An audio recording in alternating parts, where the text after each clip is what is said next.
Hello dear students, welcome back for the new topic that is trigonometry। तो सब trigonometry को बताने से पहले मैं सबसे पहले आपको ये बता दूं कि पाइथागोरस थ्योरम क्या होता है, क्योंकि पाइथागोरस थ्योरम का यूज करके हम ट्रिग्नोमेट्री में सारा चीज यूज करने वाले हैं और प्रूव करेंगे। तो पाइथागोरस थ्योरम क्या होता है, ये हमेशा राइट एंगल ट्रायंगल में अप्लाई होता है। Pythagoras theorem right angle triangle क्या होता है, ऐसा ट्रायंगल जो जिसमें कि कोई एक एंगल क्या होता है 90 डिग्री का होता है, कोई भी एक एंगल 90 डिग्री का, तो वो क्या होता है राइट एंगल ट्रायंगल होता है। इसको हम क्या बोलते हैं, हाइपोटेन्यूस बोलते हैं।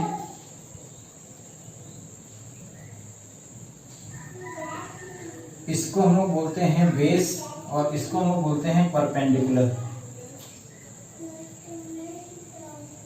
ये हमारा परपेंडिकुलर होता है, ठीक है। अगर ये राइट एंगल ट्रायंगल है और ये एंगल थीटा है, तो इन द केस अगर मान लिया हमने ये एंगल को हमने थीटा मान लिया, मतलब हम यहां से मान के चल रहे हैं, तो इस केस में ये ए बी और सी है, तो ये हाइपोटेन्यूस ही रहेगा।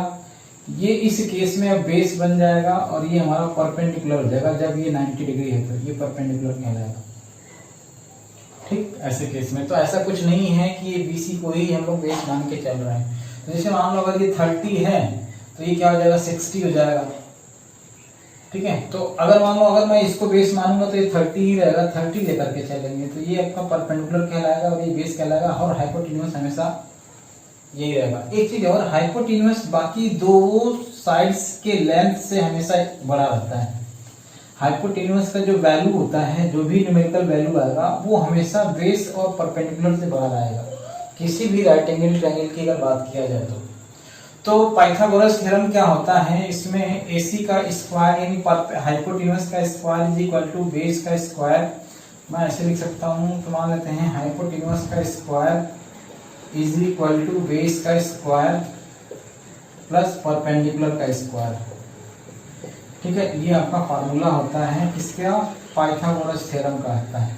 पाइथागोरस थ्योरम का इसी को हम पाइथागोरस थ्योरम बोलते हैं। पाइथागोरस थ्योरम का डेरिवेशन भी आता है, जरूरत पड़ेगा तो मैं आपको बता दूंगा, ठीक है। तो ये हमारा आपको ये ध्यान रखना है, पाइथागोरस थ्योरम क्या होता है, AC का स्क्वायर इज इक्वल टू, इसी को अगर मैं लिखना चाहूँ तो AC का square is equal to BC का स्क्वायर प्लस AB का स्क्वायर, ठीक है।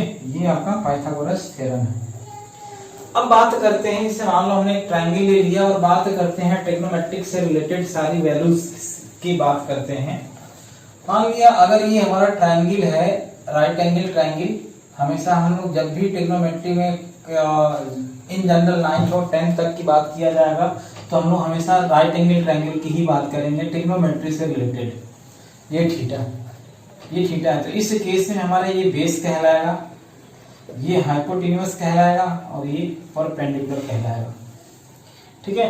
तो सबसे पहले हम लोगों को ये याद रखना है, मेमोराइज करना है कि साइन थीटा कॉस थीटा, इसके बाद आता है टैन थीटा, फिर cot theta, sec theta, cosec theta, ठीक है। इनकी वैल्यू क्या होती है उसको मैं आपको बता देता हूँ, लेकिन इसमें आपको ध्यान रखना है कि जो साइन थीटा कॉस थीटा है, टैन थीटा मान लो ये आपका है, तो इसी सीरियल वाइज में आपको याद रखना है, बस इनको याद रखना है, बाकी आपको इसकी वैल्यू याद रखना नहीं है, ठीक है। कई लोग इसमें जोक बनाते हैं, टिकटॉक बनाते हैं कि ईटा बीटा थीटा का क्या जरूरत पड़ता है जब हम लोग पढ़ लेते हैं, ग्रेजुएशन वगैरह करते हैं। तो मैं उनके लिए बता दूं कि ईटा बीटा थीटा का जरूरत वहां पड़ता है जब आप कोई भी कॉम्पिटिटिव एग्जामिनेशंस क्वालिफाई करने जाते हो या एग्जाम देने जाते हो, तो इसकी जरूरत पड़ती है, इन सब चीजों की जरूरत पड़ती है। और भी बहुत सारी चीजें जरूरत पड़ती है, जिसमें बिल्डिंग वगैरह या हाइट और डिस्टेंस वगैरह में जरूरत पड़ती है, हमको डिस्टेंस वगैरह मेजर करना है, तो उसमें भी हमको बहुत सारी चीजों का इन सब चीजों का जरूरत पड़ता है। बशर्ते कि आप उस लेवल की पढ़ाई करोगे तो इन सब चीजों की जरूरत पड़ेगी। तो आते हैं हम लोग sine theta cos theta tan theta cot theta sec theta cosec theta. इसमें मैं आपको याद करने का एक तरीका बता देता हूँ, पाकिस्तान भूखा प्यासा डिवाइड बाय हिंदुस्तान हरा भरा, इसको आपको याद रखना है, सिर्फ ये ट्रिक को याद रखना है, ट्रिक टू मेमोराइज। पाकिस्तान भूखा प्यासा डिवाइड बाय हिंदुस्तान हरा भरा। अब ये साइन थीटा में जब हम लोग लिखेंगे तो पी बाई एच लिखेंगे। पी क्या होता है परपेंडिकुलर और एच क्या होता है हाइपोटेन्यूस। ठीक है, जब कॉस थीटा लिखेंगे तो बी बाई एच लिखेंगे, दूसरा वाला बी डिवाइड बाई एच यानी base divide by hypotenuse. tan theta लिखेंगे तो तीसरा वाला टर्म्स लिखेंगे p डिवाइड बाय b यानी perpendicular divide by base. cot theta हो जाता है तो फिर इसका अपोजिट आना शुरू हो जाता है यानी b डिवाइड बाय p आ जाएगा, b डिवाइडेड बाय p। और sec थीटा लिखेंगे तो h बाय b आ जाएगा यानी हाइपोटेन्यूस डिवाइडेड बाय बेस। और लास्ट में h by p cosec theta का value h divide by p। अगर आप इसको ध्यान से देखो तो sin थीटा और cosec थीटा एक दूसरे का रेसिप्रोकल है।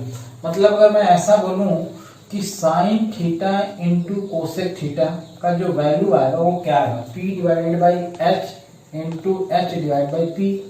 ये h h कैंसिल होगा, p कैंसिल होगा, बचेगा क्या 1। यानी sine theta into cosec theta का वैल्यू आएगा वो आएगा 1। ठीक, या इसी को इस तरीके से भी लिखा जा सकता है sine theta is equal to 1 divided by cosec theta, या इसी को हम लोग ऐसे भी लिख सकते हैं cosec theta is equal to 1 divided by sine theta. ये तीनों फार्मूला है, तीनों एक ही फार्मूला है, तो इस तरीके से आप इसको लिख सकते हो। नेक्स्ट आता है, आप अगर मान लो इसको और इसको देखो cos थीटा और sec थीटा, तो cos थीटा इंटू अगर sec थीटा को मल्टीप्लाई करोगे तो यहाँ देखो आप cos थीटा का वैल्यू है b डिवाइड बाई h और sec थीटा का वैल्यू है h डिवाइड बाई b। यहाँ से b कैंसिल हो जाएगा, इसका वैल्यू हो जाएगा 1। यानी cos theta into sec theta का जो वैल्यू है वो क्या हो जाएगा 1 हो जाएगा। सेम पैटर्न में tan theta into cot theta का वैल्यू भी क्या आएगा 1 आएगा। tan theta into cot theta is equal to 1। तो यहां से भी ये तीन जो हमने पहले वाले में तीन फार्मूला बनाया, इससे भी तीन फार्मूला बना सकते हैं। cos theta is equal to 1 by sec theta हो सकता है, sec theta is equal to 1 by cos theta हो सकता है, या tan theta is equal to 1 by cot theta, या cot theta is equal to 1 by tan theta, तीनों हो सकता है। ठीक है, इसी से रिलेटेड हमारा एक और फार्मूला निकल के आता है, वो आपका आता है यहाँ से देखिए। जैसे मान लो मैं tan थीटा का वैल्यू लिखना चाहता हूँ, तो tan थीटा का वैल्यू मैं यहाँ से लिखूंगा sin theta divide by cos theta भी लिख सकता हूँ। कैसे, ये देखिए sin थीटा का वैल्यू होता है p डिवाइडेड बाई h और cos थीटा का वैल्यू होता है b डिवाइडेड बाई h। तो यहाँ से h और h कैंसिल हो जाएगा, क्या आ जाएगा p डिवाइडेड बाई b आ जाएगा। तो tan थीटा का वैल्यू देखिए p डिवाइड बाई b है, तो यहाँ से इसका मतलब ये हुआ कि हम tan थीटा को ये भी लिख सकते हैं, क्या चीज sin theta divided by cos theta भी लिख सकते हैं।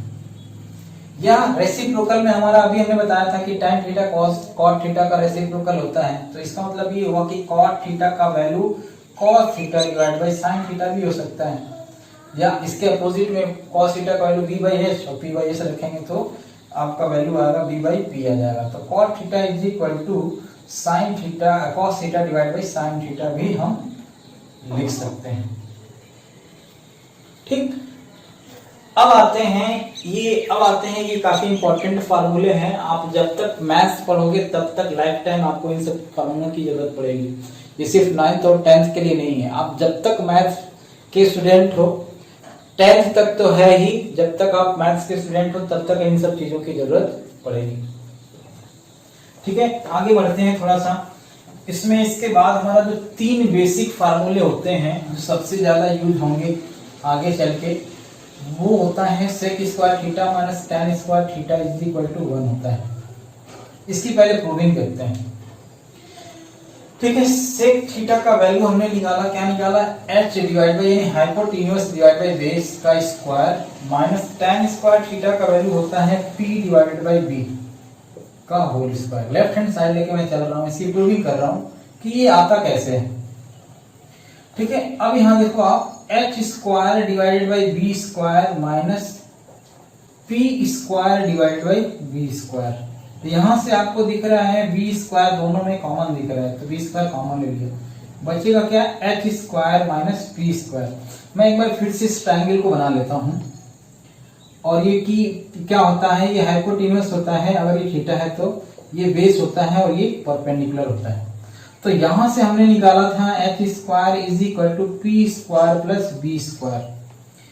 h स्क्वायर का वैल्यू हम यहाँ पे रख लेते हैं, तो h स्क्वायर का वैल्यू आप रखोगे तो P square plus B square minus P square divide by B square. P square से पी स्क्वायर कैंसिल, बचेगा B square divide by B square, और B square divide by B square क्या हो जाएगा 1। तो ये जो फार्मूला आपका आता है sec square theta minus tan square theta का वैल्यू 1 हो जाता है। सेम प्रोसेस में इसका दूसरा जो फार्मूला आता है वो आता है cosec square theta minus cot square theta. ठीक, तो इसको देखते हैं। दूसरा वाला फार्मूला आपका वो क्या आता है, cosec square theta minus cot square theta is equal to 1। तो कोसेक स्क्वायर थीटा यानी h बाई पी का whole square minus cot square theta यानी b बाई पी का होल स्क्वायर। ठीक, लेफ्ट हैंड साइड लेके फिर से चल रहा हूं मैं, तो आपका आ जाएगा h square minus b square divide by p square. फिर से h स्क्वायर का वैल्यू अभी हमने ट्रायंगल बनाया था, तो ये h होता है, ये b होता है और ये p होता है, तो h square is equal to b square plus B square. फिर से h स्क्वायर का वैल्यू रख लेते हैं, तो क्या आ जाएगा b square plus p square minus b square divide by p square. इससे कैंसिल और पी स्क्वायर कैंसिल हो जाएगा। थर्ड फार्मूला जो होता है मोस्ट इंपॉर्टेंट जो होता है, जो सबसे ज्यादा यूज होगा, जिसको मैं सबसे लास्ट में बता रहा हूं, वो होता है sine square theta plus cos square theta is equal to 1। ठीक, तो साइन थीटा का वैल्यू आपको दिख रहा है p बाई एच का whole square plus cos theta का वैल्यू b बाई एच का whole square, b by h का होल स्क्वायर। यहाँ देखिए एच स्क्वायर एलसीएम हो जाएगा, यहाँ बचेगा p square plus B square. और अभी हमने ट्रायंगल बनाया था, ये एच है, ये पी है, ये बी है और ये पी है, ये थीटा है, तो एच स्क्वायर का वैल्यू होता है P square plus B square. तो P square plus B square का वैल्यू हो जाएगा H square divide by H square, ये कैंसिल हो जाएगा, बचेगा 1। ठीक है, तो ये हमारा 3 बेसिक फार्मूले हैं, इनको हम इस तरीके से निकाल सकते हैं। यही वाला फार्मूला साइन स्क्वायर थीटा जिसे लिखा हुआ है, हर जगह कभी कभी ऐसे भी लिखा हुआ मिलेगा। हो सकता है कॉस स्क्वायर थीटा का value 1 minus sign square theta लिखा हुआ मिले, है ना। तो वो जो हमने 3 फार्मूले बताए हैं, बेसिक जो हमने लिखा था वैसे भी हो सकता है, या उसको इधर उधर घुमा करके भी लिखा हुआ मिल सकता है। या जैसे हमने लिखा था sec square theta minus tan square theta is equal to होता है 1, तो ये ऐसे भी लिखा हुआ मिल सकता है 1 प्लस टेन स्क्वायर थीटा। तो आपको घबराने की जरूरत नहीं है कि वैसे ये कहां से आ गया।